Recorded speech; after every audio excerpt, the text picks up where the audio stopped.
부모님들이 어릴 때부터 뼈저리게 되새겨주던 게 이런 정신이었어요.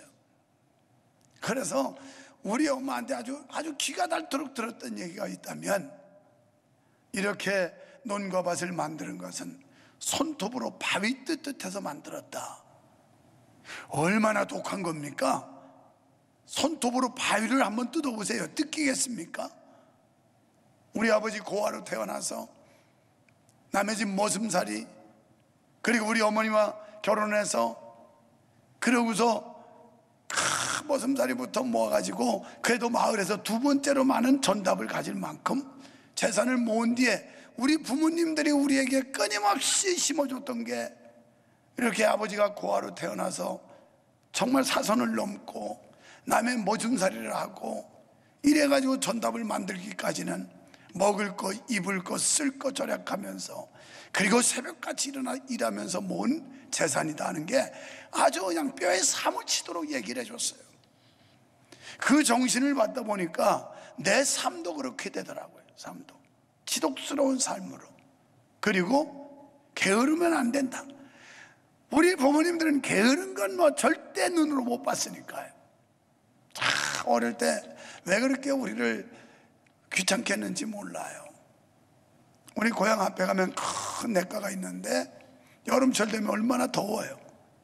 우리 어린 나이에 가가지고 막 몇 감느라고, 고상한 말이 수영이지 그냥 몇 감는 거예요. 물에 가서 덤벙거리고. 그렇게 하고 싶은데 마당에다가 도리깨질하면서 콩을 털고 팥을 털고 그러면 이게 튀어나가요. 그래서 저 숲 속에 마당가에 있으면 이거 참 수색작전을 해야 됩니다. 다 풀숲을 휘젓고 그걸 양재기 가지고 줍는데, 내가 볼 때는 지금 생각하면 아무리 많이 주워도 한 양재기가 안 나와요.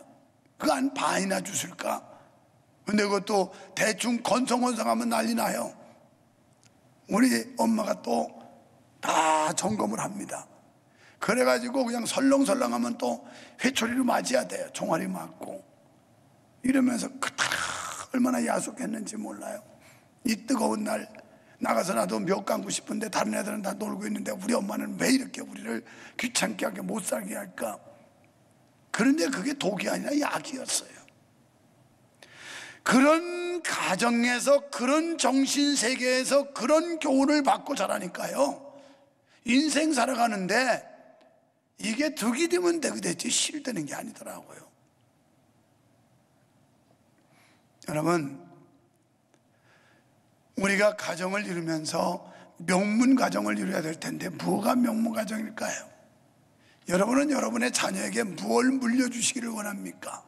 번듯한 아파트? 십수억짜리? 뭐 수원에서는 십수억짜리 20억 가까운 아파트밖에 안 될 테니까. 또는 수십억에 드는 예금 통장? 여러분은 과연 여러분의 자녀에게 무엇을 물려주기를 원하십니까? 모든 그리스도인들에게, 자녀들과 후손들에게 전해 줘야 될 것이 있습니다. 그것은 바로 믿음입니다. 돈도 아니에요, 집도 아니에요, 좋은 옷도 아니에요. 여러분의 자녀들에게 물려줘야 될 건 믿음이에요. 하나님을 잘 믿도록 해줘야 되고, 철저하게 신앙을 가르쳐줘야 되고. 저희는 처음부터 믿지 않았기 때문에 중간에 믿을 때 우리 어머니는 정말 교회 중심으로, 불교에서 기독교로 전향한 후에는 미친 듯이 교회를 섬기고 믿었어요. 그리고 주의 종을 그렇게 존경하고 높여드렸습니다. 어린 나이에 텃밭에 참외가 노릇노릇해지면 그거 익을 때 바라고 맨날 텃밭에 들락날락 하는데, 그거 딱 노릇노릇 익으면 딱 따가지고 목사님 사탁에 갖다 드리고 와라. 이 첫 열매는 주의 종의 것이다. 그래서 어린 손에 학창시절에 그걸 들고 목사님 사탁에 갖다 전해드리고 오려면 얼마나 허전한지 몰라요. 우리가 그렇게 먹고 싶었는데 우리한테 안 주고 우리 엄마는 목사님 먼저 갖다 드리라는 거예요. 그때 못 먹은 참외 지금은 아주 실컷 먹습니다. 하나님 은혜로 우리 이삼영 장로님이 과일 장사하니까 그냥 사시사철 너무만 과일을 다 갖다 줘서, 그래도 내가 그때 한매칭에서 참외를 많이 먹었더니 참외만 많이 갖다 줬는데 다른 것도 다 먹을 줄 알아요. 참외만 먹는 게 아니라. 성도들도 나는 다른 과일 안 먹고 참외만 먹는 줄 알아요. 아니요, 딴 과일도 잘 먹어요. 골고루 주면 좋아요. 그 어린 심정에 얼마나 그게 먹고 싶었겠어요. 그래도 하나님 제일주의. 여러분, 그때 배웠던 우리 어머니의 그 신앙의 전수가요, 지금도 하나님을 최고로 섬기자, 하나님의 가장 위대하신 하나님을 높이는 그런 삶을 살자는 그런 자세는 늘 갖고 있어요. 그래서 저는 언제나 하나님께 감사하면서, 여러분들이 혹시 와이셔츠나 선물을 해줘도 이 예배당에서 설교할 때 먼저 입지 않으면 절대 아무리 귀한 자리를 가도 먼저 입고 가는 법이 없고요. 넥타이 하나를 선물 받아도 설교할 때 하나님 앞에 설 때 먼저 매지 아니하면 아무리 귀한 자리일지라도 먼저 메고 가는 법이 없습니다.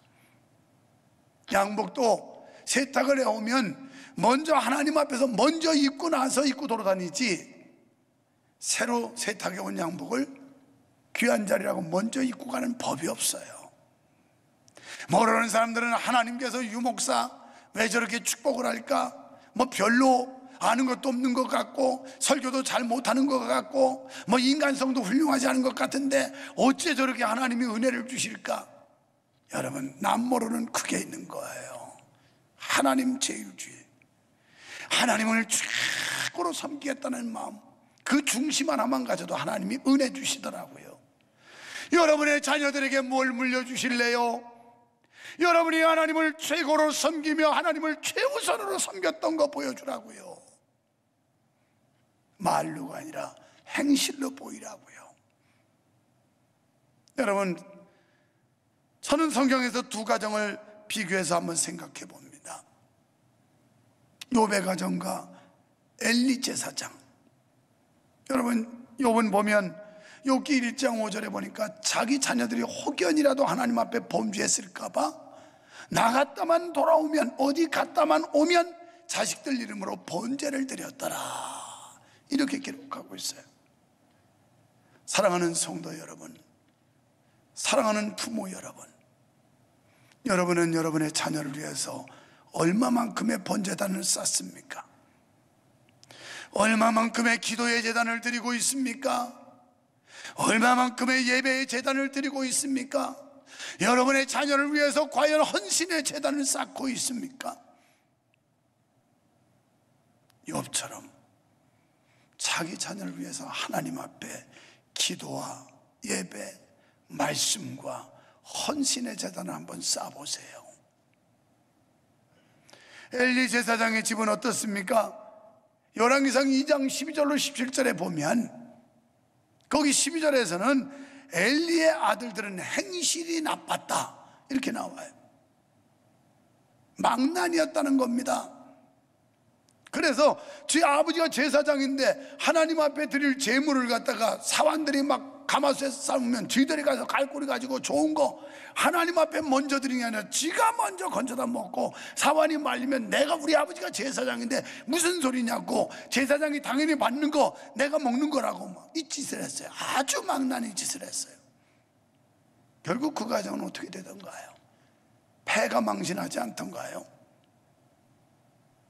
오늘 현대 부모들은 너무 자녀에게 오냐오냐 해요. 그래서 하나 가지고 귀한 줄만 알고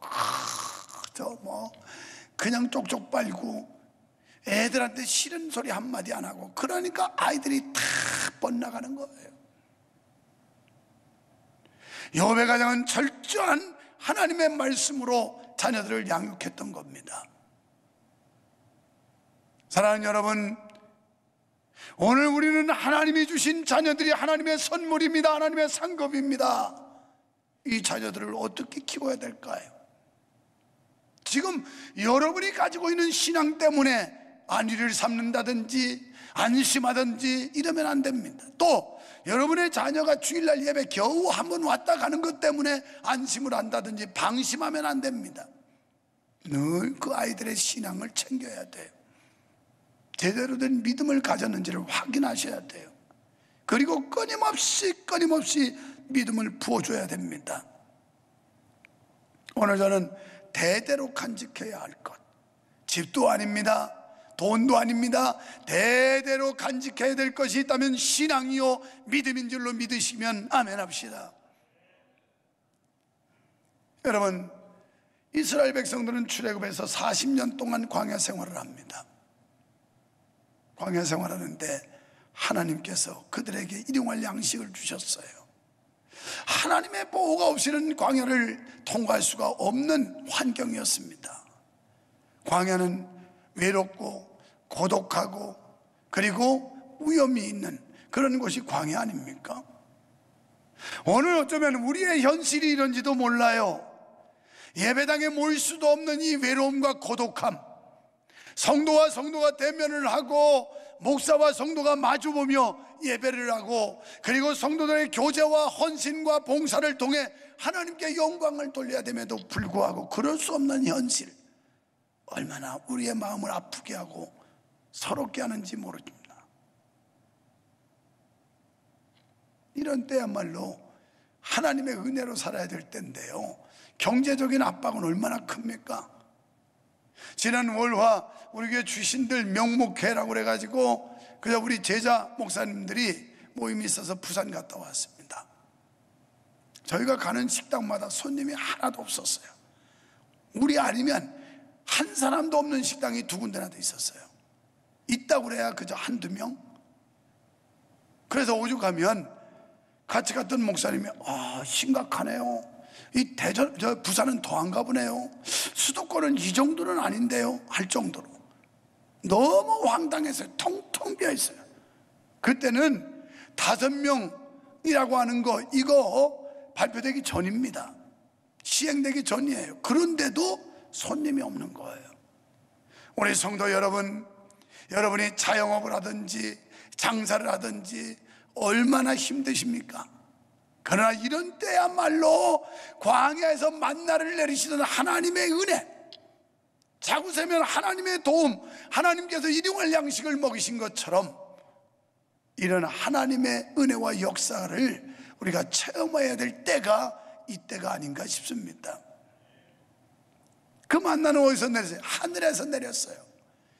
여러분, 우리도 하나님이 은혜 주셔야 살고 하나님의 베풀어 주시는 은총으로 산다는 걸 믿어야 하고요, 우리가 먼저 이런 체험을 하고 우리의 자녀들에게 이런 신앙을 물려줘야 되고 가르쳐줘야 된다는 겁니다.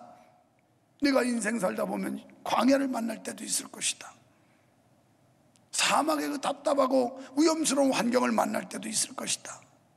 그러나 이스라엘 민족이 40년 동안 광야 생활할 때 하나님께서 이스라엘 민족을 먹여 살렸고 그들을 보호하신 하나님, 그 하나님을 너도 믿거라.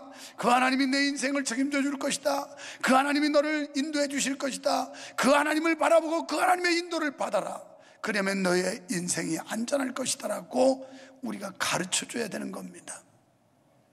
한두 번 해서 되는 게 아니에요. 교육은 반복이에요. 계속 해줘야 됩니다. 여러분, 여기 만나라고 하는 거 우리가 잘 아는 대로 그 원어의 뜻은 이게 뭘까예요. 바삭바삭한 과자 같았다고 여기 말씀하고 있지만 이게 뭘까? 너무 놀라운 거예요. 이야, 새벽에 일어나면 속이 쌓였어요. 마음껏 먹고 배불릴 수 있었어요. 그런데 그 다음날까지 저장하면 다 썩어요. 그러니까 그 다음날은 또 하나님이 내려주셔요. 이걸 매일같이 40년 동안 인도하시는데, 이것은 우리는 영적으로 매일같이 하나님의 은혜를 받아야 된다는 겁니다. 우리의 영적 생명은 매일같이 만나를 내리시던 그 하나님의 공급하시는 역사, 이 영적인 은혜가 매일매일 받아야 생존할 수 있는 것이지 주일날 혹은 몇 번의 말씀 듣고 살 수 있는 게 아니라는 뜻도 있어요. 그 다음에는 이게 뭘까? 너무 신기한 거예요. 오늘 2020년 마지막 주일을 보내고 있어요. 신기하지 않아요? 1년 동안은 거의 무방비 상태에서 정말 수많은 위기 속에서, 불편 속에서 우리는 살아왔습니다. 저는 감사하기를 이렇게 거의 1년을 정상적인 예배를 못하기 때문에 교회 수입도 절반으로 그냥 딱 반토막 날 것이다 생각했는데 놀랍습니다. 어떻게 하나님이 그렇게 많은 예산을 채워주셨는지 기적이에요. 이게 뭘까요? 놀라운 일이에요. 이게 바로 하나님의 은혜입니다. 이런 만나를 내리시는 하나님의 은혜를 여러분 이 시대 이와 같은 상황 속에서 체험하고 사시기를 축원합니다.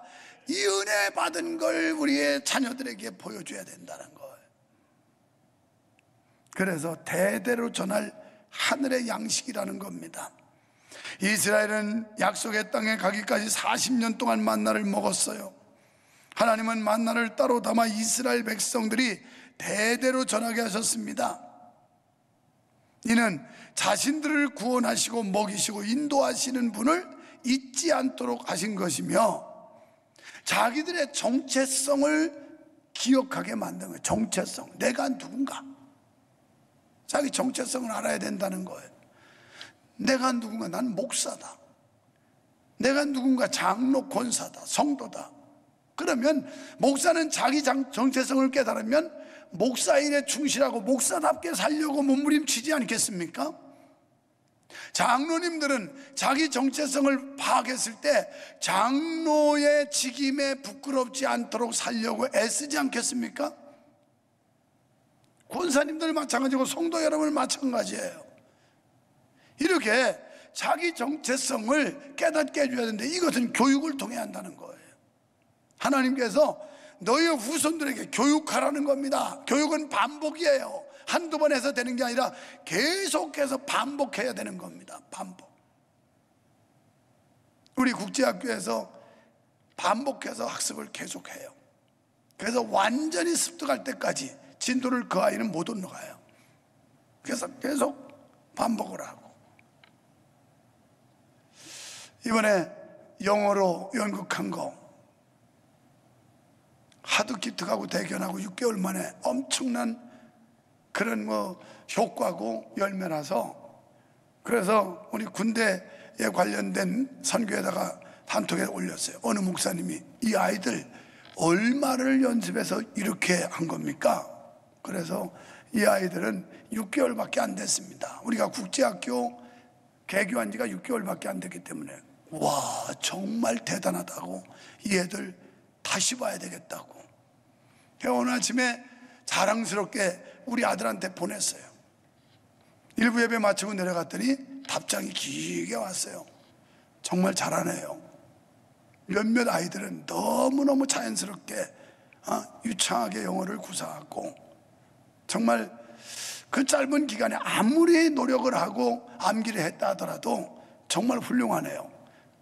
제가 유학 올 때는 영어로 말 한마디도 못하고 왔었을 텐데 이러면서 쭉 정말 대견하다고 하는 답장이 길게 장문으로 왔어요.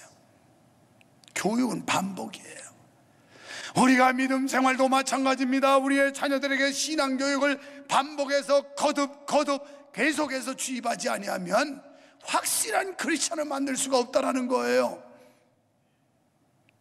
그냥 일주일에 교회 예배 그거 1시간 남짓하는 예배 왔다 간 것으로 여러분이 안위를 삼고 안심을 하고 방심을 하는 순간 그 아이들은 마귀밥이 될 수가 있어요.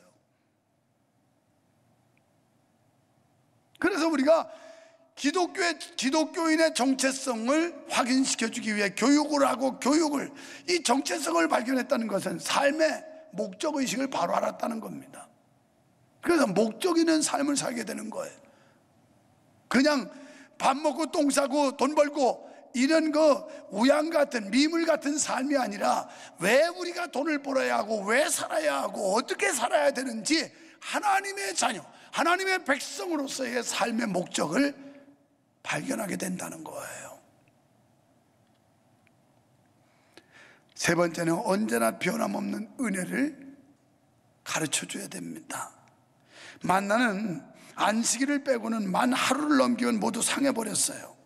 그러나 후대를 위해 따로 보관하게 하신 만나가 있었는데 모세에게 항아리를 준비해라, 그리고 만나를 담아라. 그 항아리에 담긴 만나는 40년 동안 썩질 않았어요. 왜요? 이걸 너희도 보고 너희 자녀들에게 교훈하라.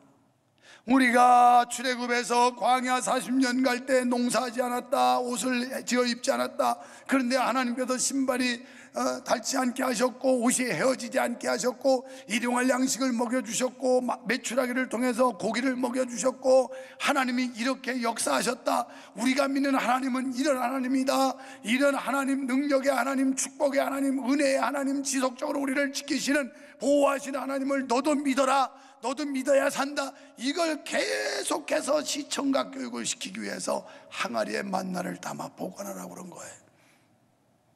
뿐만 아니라 출애굽 1세대도 그걸 보면서 하나님이 우리와 함께 하시지, 하나님이 우리를 도와주시지, 하나님께서 우리를 축복하시지, 이걸 잊지 말고 기억하라고 기념비적으로 이 항아리에 만나를 담게 하셨어요.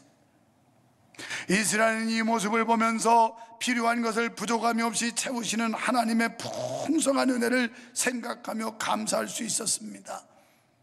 사랑하는 여러분, 우리가 믿는 하나님은 만나를 내리시던 하나님, 메추라기를 먹이시던 하나님이십니다. 광야 40년 동안 이스라엘 민족을 안전하게 인도하시던 분입니다. 지금 우리는 이 코로나 전염병 때문에 두려워하고 있습니다. 믿기는 하나님께서 여러분의 가정을 지켜주시고, 여러분의 건강을 지켜주시고, 여러분의 사업과 직장을 지켜주셔서 출애굽 여정 속에 광야에 역사하시던 그 하나님의 은혜를 여러분도 체험케 되는 놀라운 은혜가 있으시기를 주님의 이름으로 축원합니다. 우리 일생의 유일한 구원자와 공급자, 그리고 영원한 나라의 인도자 되시는 하나님만 의지하는 믿음을 후대에도 가르치고 전하시기 바랍니다. 여러분, 우리 자식들이 이걸 믿느냐 안 믿느냐는 건 사느냐 죽느냐는 문제예요. 그 아이들이 믿음을 거부한다고 그냥 버리시겠습니까? 안 돼요. 아이가 병원 가기 두렵다고, 간호사 누나가 싫고, 의사 선생님이 무섭다고 발버둥 치고 안 간다고 이 아이가 지금 중환병에 걸렸는데 내버려 둡니까? 강제라도 끌고 가잖아요. 우리가 그보다 더 열심으로 우리의 자녀들을 신앙으로 키워야 돼요. 그 아이들이 발악하고 거부한다고 포기하면 안 됩니다. 그를 위해 욥처럼 번제의 제단을 드리고, 그리고 그 아이들에게 끊임없이 하나님을 가르치고 주입시켜서 그들이 하나님의 자녀로 자랄 수 있도록 하는 일을 우리 기성세대들이 해야 하고, 이게 가문의 영광이 되는 겁니다. 여러분 자식이 서울대학 나와서 좋은 직장, 이거 자랑하지 마세요. 안 믿으면 꽝이에요. 그까짓 거 해서 출세했어도 길어봤자 40년이에요. 40년도 못 가지. 30대 취업했다고 그래도 40년 70까지 가는 사람이 어디 있습니까? 그 전에 다 잘리는데. 아무리 자랑해도 길어야 30년. 여러분, 우리의 소원이 아무리 길다 해도 8, 90년. 100세는 꿈도 꾸지 마세요. 몇 명이나 100살 산다고 자꾸 100세 세대, 100세 세대예요. 그 전에 다 죽을 건데. 그렇게도 살고 싶어가지고, 아이고 목사님 100세 세대인데 왜 또 자꾸 우리 보고 8, 90만 살으라고. 아이고 8, 90이라도 건강하게 잘 사세요.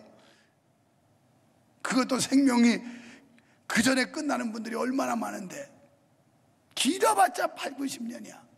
아니, 길을 쓰고 살아봤자 100년이야. 그러면 이제 영원한 사망이냐 영원한 생명이냐로 갈라지는 거예요. 여러분의 자녀가, 여러분의 가족이 영원한 멸망에 들어가기를 원하십니까? 지금 자식이 불구덩이를 향해 뛰어가는데도 세상적인 거 자랑하고 그것 때문에 위안을 삼습니까? 그거 몇십 년이에요. 착각하지 마세요. 우리는 우리의 자녀가 뻗대도 반강제적이라도 이건 구원받는 길이고, 이건 생명의 길이고, 이게 사는 길이라고 그들을 벽살을 잡고 머리채를 잡고라도 교회를 데리고 와야 되는 거예요. 신명기 6장 2절에 보면 너와 내 아들과 내 손자도 평생에 내 하나님 여호와를 경외하게 가르쳐라. 손자대 끝나라는 게 아니에요. 가장 자랑스러운 건 자기 아버지가 장로, 권사 뭐 이런데 거기에 막 손자들까지 줄렁줄렁 해가지고 믿음의 대를 이어가지고 교회 나와서 예배하는 거, 이보다 더 큰 영광이 어디 있어요. 이걸 존경해야 되고 이걸 자랑해야 되고 이런 사람들이 인정받는 그런 교회가 돼야 되는 거예요.